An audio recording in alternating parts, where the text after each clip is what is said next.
Hello friend, मैं Rakesh Roshan learn tech to tech channel से। और आज जो मैं वीडियो लाया हूं उसमें मैं आपको निमसेट 2020 के प्रिपरेशन के लिए मास्टर प्लान बताने वाला हूं, क्योंकि जैसे कि आपको पता है लगभग 40 दिन बचे हैं निमसेट 2020 के एग्जाम के लिए। तो इसलिए मैंने सोचा कि आप लोगों के लिए एक कुछ प्लान बना दें, कुछ मैं टिप्स दे दूं कि आपको लास्ट 40 डेज में किस तरीके से पढ़ना है। तो ये हम आज अपने वीडियो में डिस्कस करेंगे। तो चलिए इस वीडियो को स्टार्ट करने से पहले जस्ट मैं आपसे रिक्वेस्ट करता हूं कि अगर अभी तक आपने मेरे चैनल को सब्सक्राइब नहीं कर रखा है तो सब्सक्राइब कर लें और बगल में जो बेल उसे जरूर क्लिक करें, जिससे मेरे जितने भी नए वीडियोस हैं उनका नोटिफिकेशन आपको मिलता रहे। तो चलिए स्टार्ट करते हैं। तो दोस्तों, मास्टर प्लान को डिस्कस करने से पहले मैं आपको कुछ सजेस्ट करना चाहता हूं। जैसे कि सबसे पहला ये है कि do not study any new topic. कोशिश करिए कि अगर आपने कोई टॉपिक निमसेट के सिलेबस में से छोड़ दिया है और अभी तक नहीं पढ़ा है तो कोशिश कीजिए कि उस नए टॉपिक को आप ना पढ़ें। देखिए, अगर आप कवर कर सकते हैं या आपको लगता है कि वो टॉपिक मैं कर लूंगा तो फिर आप कर सकते हैं। पर अच्छे अच्छे लोग ये सजेस्ट करते हैं कि अगर आप कोई कंपटीशन एग्जाम दे रहे हैं तो उससे कुछ दिन पहले आप कोई भी नया टॉपिक नहीं पढ़ें। आप कोशिश करें कि जो टॉपिक आपने पढ़ा है उसी को स्ट्रॉन्ग करने की। ठीक है, उसके बाद क्या है, रिवाइज द कंसेप्ट। जो टॉपिक आप ऑलरेडी पढ़ चुके हैं, बहुत मेहनत कर चुके हैं, बहुत प्रैक्टिस कर चुके हैं और वो टॉपिक आपका काफी अच्छा है, तो उन कंसेप्ट्स को आप एक बार रिवाइज कर लें। चाहे वो मैथमेटिक्स से रिलेटेड हो, चाहे वो रीजनिंग से रिलेटेड हो या फिर कंप्यूटर से रिलेटेड हो, आप जो है उन कंसेप्ट्स को एक बार रिवाइज जरूर कर लीजिएगा। उसके बाद है बी कंसिस्टेंट। अब ये नहीं चलेगा कि आप आज 1 घंटा पढ़ लिए, कल 4 घंटा पढ़ लिए, परसों पढ़े ही नहीं, ऐसा अब नहीं चलेगा। अब आपको पूरे 40 दिन आपको कंसिस्टेंटली पढ़ना पड़ेगा। कंसिस्टेंटली का मतलब ये है कि रोज आपको स्टडी करना पड़ेगा। रोज अगर आप स्टडी नहीं करेंगे तो कहीं ना कहीं आपके रिजल्ट पे फर्क पड़ जाएगा। तो अब आपको कंसिस्टेंट होना है, अब आपको लगातार पढ़ते रहना है। ठीक है, तो वो भी मैं आगे बताऊंगा कि कितना कम से कम आपको पढ़ना चाहिए। उसके बाद है ओनली फोकस ऑन स्टडी। अब आपका फोकस केवल स्टडी में होना चाहिए। ठीक है, अब जो है दिन दुनिया आप भूल जाइए। अब आप ये सोचिए कि मेरा केवल एक ही काम है, निमसेट 2020 को क्रैक करना। यही केवल आपके दिमाग में चलना चाहिए। तो अब क्या करना है, आपको केवल फोकस करना है अपने स्टडी पे। उसके बाद जो नेक्स्ट मेरा सजेशन ये है कि daily study at least 6 to 8 hour. अब आपका 1-2 घंटे पढ़ाई करने से काम नहीं चलेगा, कम से कम आपको 6 से 8 घंटे रोज पढ़ने हैं। और ये आप आराम से पढ़ भी सकते हैं, क्योंकि अब ना तो आपको कोई कॉलेज जाना है, जैसे कि आपको पता है सभी कॉलेजेस बंद है। ठीक है, ना ही आपको घर से निकलना है, तो बिल्कुल 24 आवर्स आपके पास टाइम है। तो 24 घंटे में कम से कम आप 6 से 8 घंटा तो निकाल ही सकते हैं। पर मेरा आपसे सजेशन है कि अगर आप इससे ज्यादा भी पढ़ सकते हैं तो पढ़ें। जैसे यहाँ पर क्या होता है कि सपोज दैट कि किसी को किसी पर्टिकुलर एनआईटी में एडमिशन लेना है। ठीक है, उसका चॉइस है कि मुझे इस एनआईटी में जाना है। पर जब रिजल्ट आया तो उसे पता चला कि उसके चॉइस के एनआईटी में उसका केवल इसलिए नहीं हो पाया क्योंकि उसके 1 मार्क्स कम थे और 1 नंबर के लिए वह रह गया। तो वहां पर उसको अफसोस होगा कि शायद मैं ज्यादा मेहनत कर लिया रहता तो मुझे अपने चॉइस का एनआईटी मिल जाता। इसलिए जितना आप मेहनत करना चाहते हैं, जितना आप स्टडी करना चाहते हैं, आप स्टडी कर सकते हैं। अभी केवल आपके पास 40 दिन है, क्योंकि ये जो 40 दिन में आप क्या पढ़ेंगे यही डिसाइड करेगा कि आपके निमसेट में कितना रैंक आने वाला है। तो चलिए अब हम क्या करते हैं, अपने मास्टर प्लान को डिस्कस करते हैं। तो चलिए अब हम लोग क्या करते हैं, मास्टर प्लान को डिस्कस करते हैं।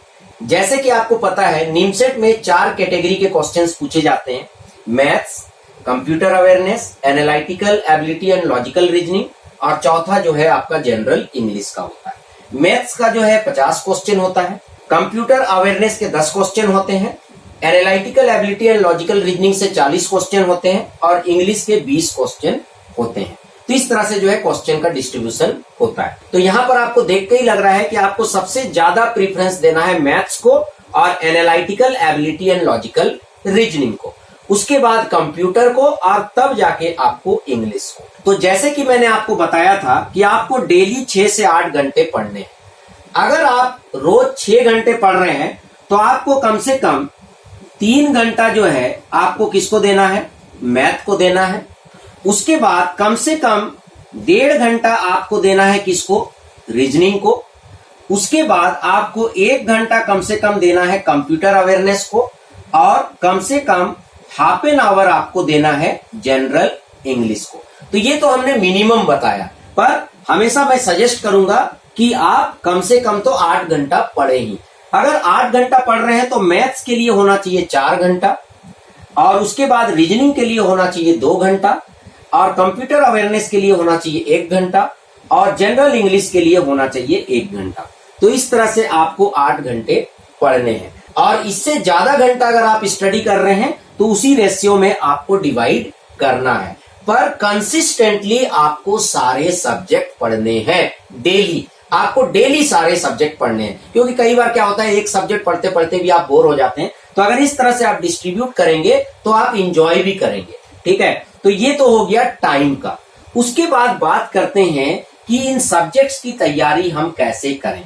तो सबसे पहले तो हम आते हैं मैथ्स में, क्योंकि ज्यादा आपको स्ट्रेटेजी मैथ्स के लिए ही लगाना पड़ेगा। तो चलिए अब हम देखते हैं कि मैथ्स का प्रिपरेशन हमें कैसे करना है। जैसे कि आपको पता है कि अभी एग्जाम में 40 दिन बचे हैं, तो आपको क्या करना है, पहला जो 7 दिन है डे 1 से लेके डे 7 तक आपको सारे कंसेप्ट्स को रिवाइज करना है।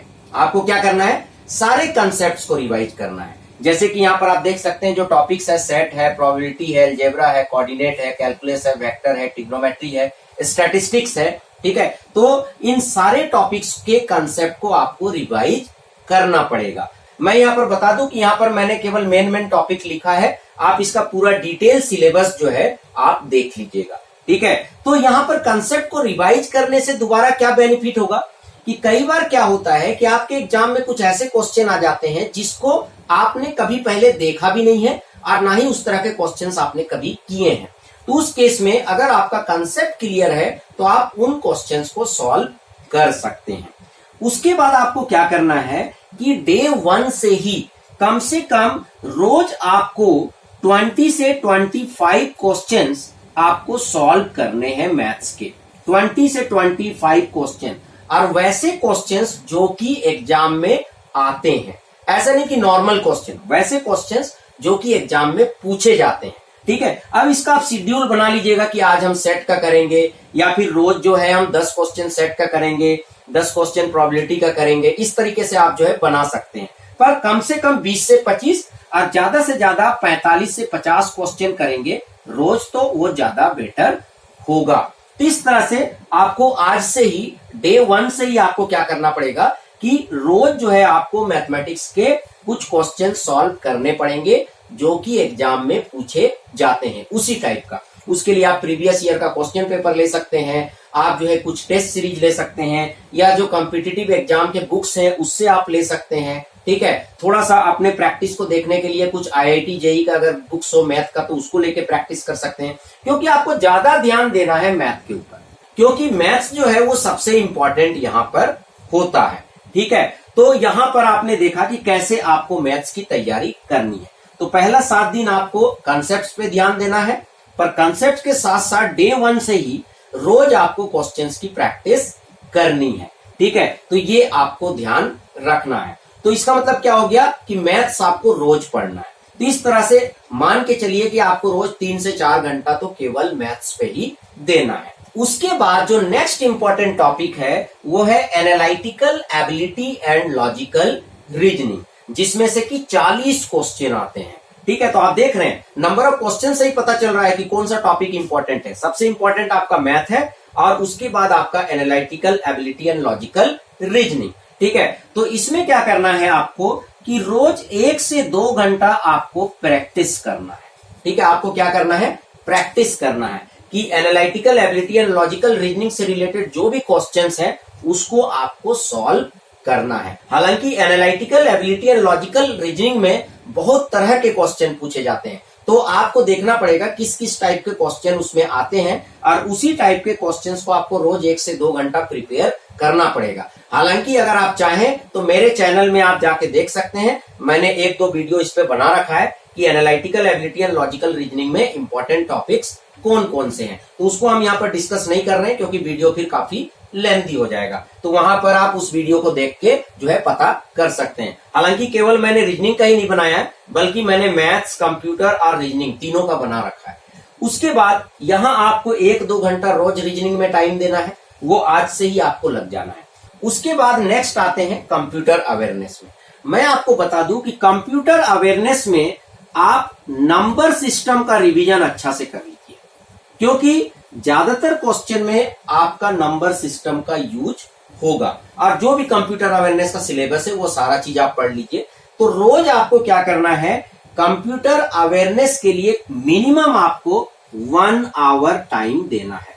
कम से कम आपको क्या करना है, 1 घंटा आपको टाइम देना है। और यहां पर मैं आपको बता दूं, कई बार क्या होता है कि स्टूडेंट्स जो है कंप्यूटर अवेयरनेस के लिए किताब लेते हैं और इस तरह से उसको रीड आउट करते रहते हैं। बस रीड आउट करने से नहीं चलेगा, क्योंकि यहां पर जो क्वेश्चन आते हैं वो थोड़ा न्यूमेरिकल टाइप के आते हैं। तो आप क्या करें, प्रीवियस ईयर्स के क्वेश्चन पेपर्स देखें, और कंप्यूटर अवेयरनेस में लगभग उसी टाइप के क्वेश्चंस आते हैं, बहुत ज्यादा चेंजेस नहीं होता है। तो आप प्रीवियस ईयर के जो क्वेश्चंस है उसको देखें और उन क्वेश्चंस को आप प्रैक्टिस करें। पर ये ध्यान रहे, कम से कम रोज 1 घंटा आपको कंप्यूटर अवेयरनेस पे लगाना है। अगर 1 घंटा से आप कम पढ़ रहे हैं तो फिर दिक्कत आ जाएगा कंप्यूटर अवेयरनेस में, मैं यहां पर आपको बता देना चाहता हूं। उसके बाद नेक्स्ट है इंग्लिश में। मैं यहां पर आपको बता दूं कि इंग्लिश को लेके आपको बहुत ज्यादा स्ट्रेस नहीं लेना है, ठीक है, क्योंकि यहां पर ऐसा कुछ नहीं है कि आपको इंडिविजुअली मार्क्स लाना है, आपको कंबाइंड मार्क्स लाना है। ठीक है, मैं इंग्लिश के लिए इसलिए बोल रहा हूं क्योंकि कई ऐसे स्टूडेंट्स होते हैं जिनको सबसे ज्यादा डर इंग्लिश से ही लगता है। और मैं आपको बता दूं कि इंग्लिश से डरने की जरूरत नहीं है, बिल्कुल स्ट्रेस फ्री होके आप केवल रोज 1 घंटा इंग्लिश को दें। बस आपको स्ट्रेस नहीं लेना है, आपसे कितना क्वेश्चन बनेगा, वहां पर क्या बनेगा उसको छोड़ दीजिए। आप रोज 1 घंटा जो है इंग्लिश को दीजिए।